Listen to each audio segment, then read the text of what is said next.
여러분들은 인생의 큰 전환점이 된 사건이 있으신가요?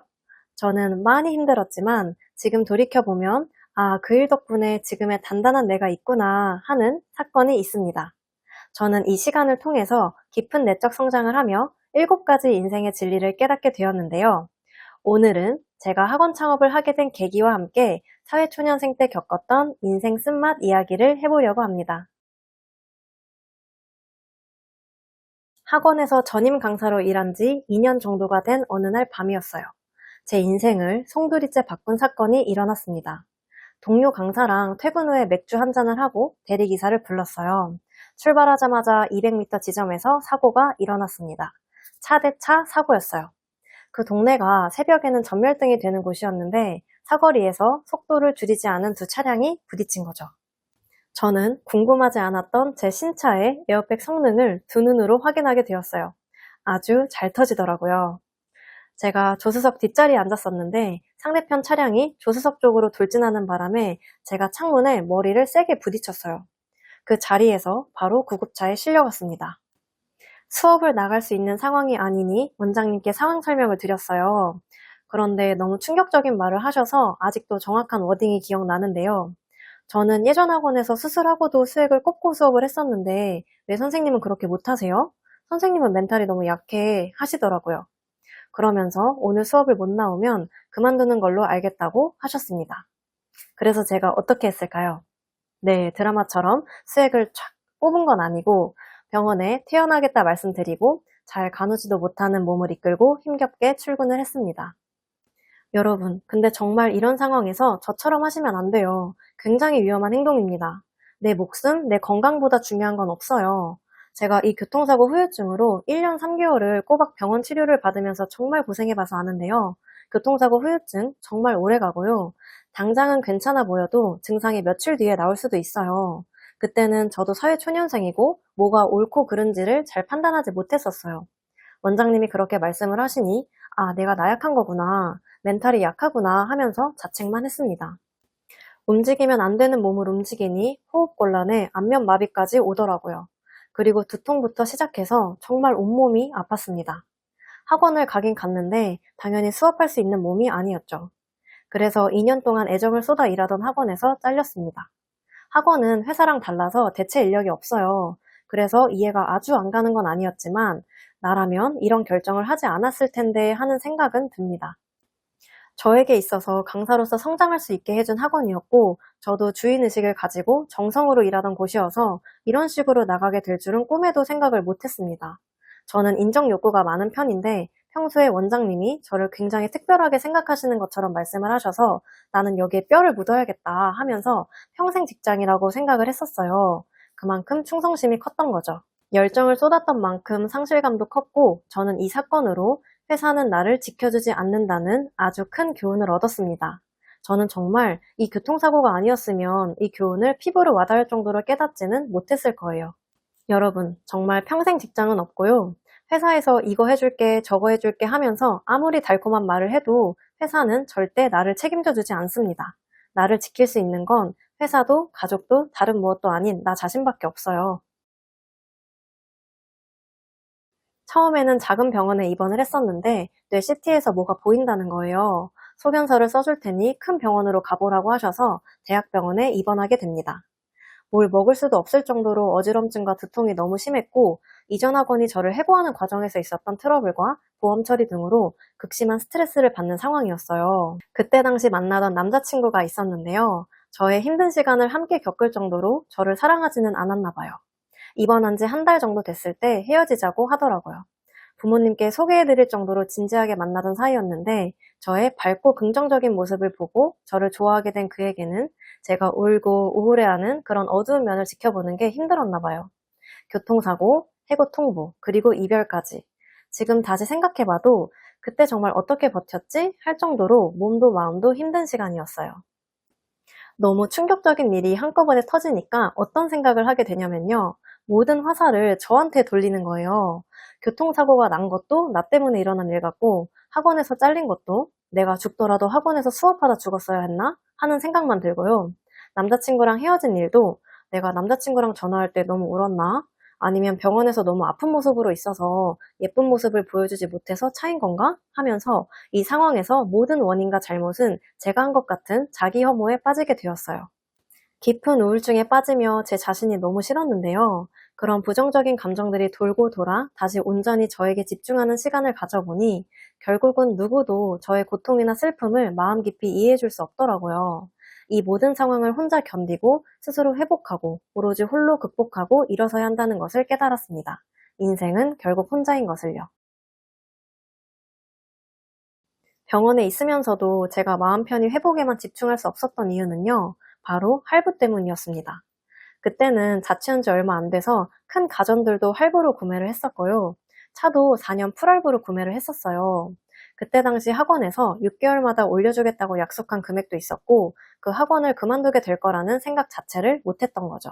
학원의 상황이 나중에 어떻게 바뀔지 모르는 거고 고용주가 말을 바꿀 수도 있는 거고 제가 교통사고를 당한 상황처럼 뜻하지 않게 일을 못하게 되는 상황이 올 수도 있는 건데 그때는 피치 못한 상황이 생길 수도 있다는 것을 알지 못했습니다. 저는 사실 학교를 졸업하고 아일랜드를 갔다 오기까지 제 인생이 뜻대로 풀리지 않은 적이 없다고 생각했어요. 아주 오만한 생각이었죠.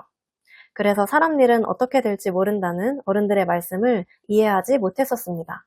이런 예기치 못한 상황이 닥칠 수 있다는 걸 생각했어야 했는데 4년 일하는 게 뭐 어렵다고? 나는 당연히 쉬지 않고 일할 건데? 하면서 단순히 제 의지의 문제로만 생각했어요. 하지만 이렇게 예기치 못한 교통사고를 겪고 회복 기간이 길어지니까 매달 다가오는 할부 날짜가 너무 공포스럽더라고요. 심리적 압박 때문에 회복이 더 더딘 것 같은 생각이 들 정도였어요. 예전에는 신용카드 혜택 때문에 신용카드를 더 자주 쓰는 편이었는데요.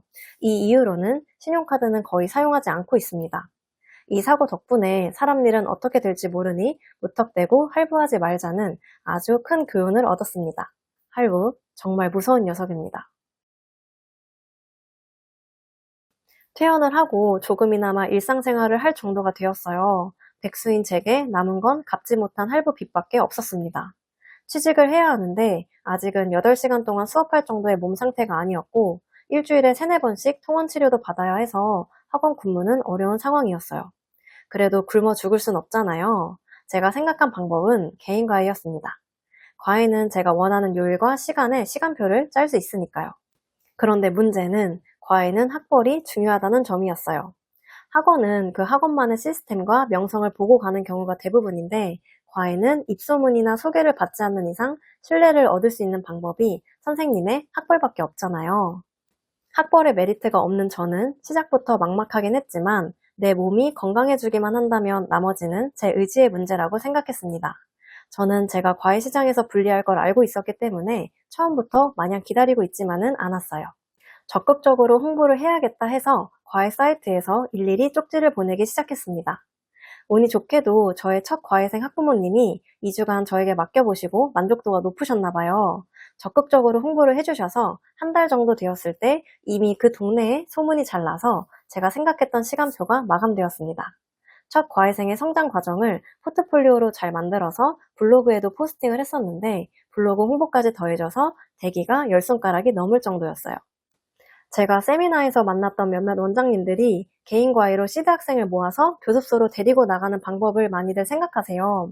제가 많이 받는 질문 중 하나가 과외 사이트에 등록을 해놨는데도 과외생이 안 구해지는데 과외생을 어떻게 구해야 하냐고 하시더라고요. 그래서 제가 쪽지 기능 이용해서 먼저 홍보를 해보셨냐 여쭤보면 한 번도 그렇게 해본 적 없다고 하시면서 그렇게까지 해야 해요? 하시더라고요.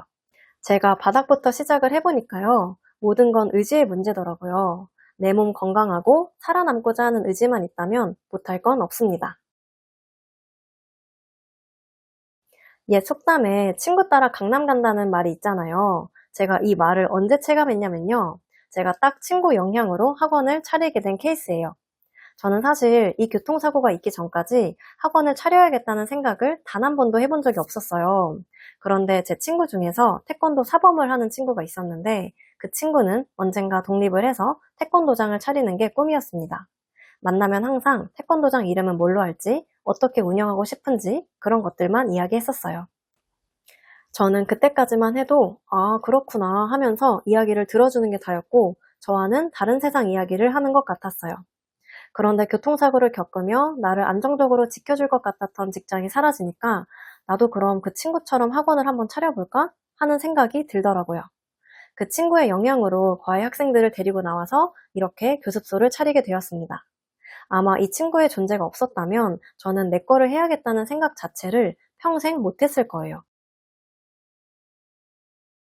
보통 체력이 급격하게 저하되면서 건강을 의식적으로 챙기는 나이가 30대 중반 이후부터더라고요.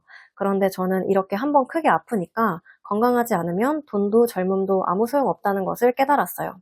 새해 소망 빌거나 생일 소원 빌 때 어른들이 우리 가족 항상 건강하게 해주세요 이 멘트 국룰처럼 하시잖아요. 이게 괜히 그런 게 아니더라고요. 정말 건강하지 않으면 이 모든 것은 무의미하구나라는 걸 뼈저리게 깨달으면서 20대 후반이라는 이른 나이부터 건강에 신경 쓰기 시작했습니다. 어디가 안 좋으면 바로 검사 받으러 가고요.